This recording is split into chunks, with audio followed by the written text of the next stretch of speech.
The excuses that we make. Hey, it's Tom here from Canberra Martial Arts Fitness, and I'm doing a quick video today on the excuses that we make, that we shouldn't make, but we all make, about why we don't do the things that we do. So we're gonna go into it. There's 3 categories of excuses that we're gonna go through today. And the 3 are, I know that I should, but the second one is, I don't know how to. And then the third is the only one that is legitimate excuses. So let's unpack those. So look, today I was tired. I finished training at 8 o'clock last night and I had to be back here at 7. The alarm went off at 6:15 and I was tired and hit snooze and things like that. But one of the things that drives us to achieve those results and achieve the things that we want to get the things that you want to get, is that you need to start to think about, what are the things in my life that I am stopping myself from doing that could be better? And we all do it. And we talk about your ego's job is to protect you from perceived harm. So we all do it. The first one, I know I should, but. So I know I should go to training, but my best friend just invited me out for a drink. Or I know I should go to training, but I've got extra work that I could do.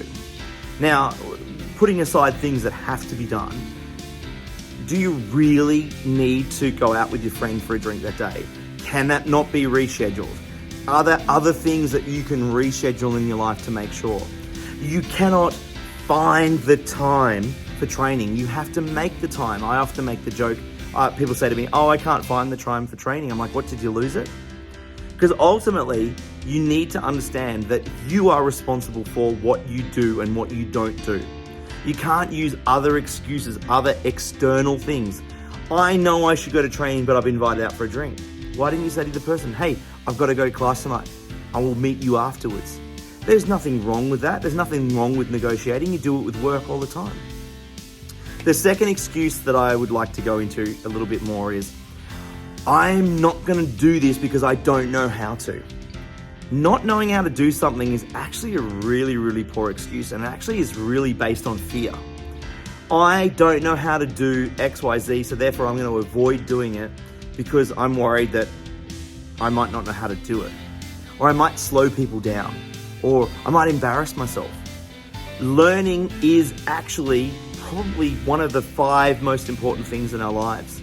Breathing, sleeping, eating, continuing to learn and expose yourself to new environments is actually how to overcome things.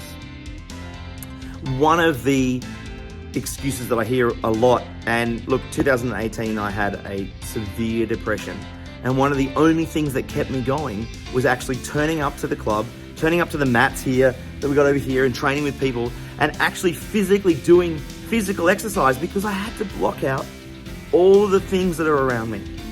When you're training in the class, you can't think about all the other stuff going on.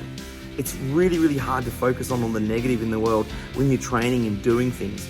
15 minutes in, you are sweating, you're having a great time, and you're forgetting about it all. So the 2 first ones were, I know I should go to training, but blah, blah, blah, blah, blah, excuse, other thing. And the second one is, I don't know how, so therefore I'll avoid. The third one is only the legitimate actual excuses that you can use. Is, I cannot make it to class because I physically have to be somewhere else. Not by choice, not, oh, I've got some extra work to do, but I have to do this, blah, blah, blah. No. If you choose to stay back, if you choose to exist in that reality, you're gonna keep making those excuses. The legitimate excuses are legitimate things like, I am physically at work. I need to be at work at 9 to 5. Or I physically need to pick up somebody at the hospital at this time, or at the airport at this time. Things like that are legitimate excuses. Those are okay. I got stuck in traffic. Those are okay. It's not okay when you turn it around and say, I got stuck in traffic, so therefore, because I was going to be 10 minutes late, I decided to go home. So I really want you to unpack some of the excuses that you'll make. One of the things we'll go into a little bit later on is you'll talk about the bullshit wall, and we'll go into further detail. But anyway, look, have a think about the excuses you're making and how you do things in your life. And I look forward to seeing you in the near future.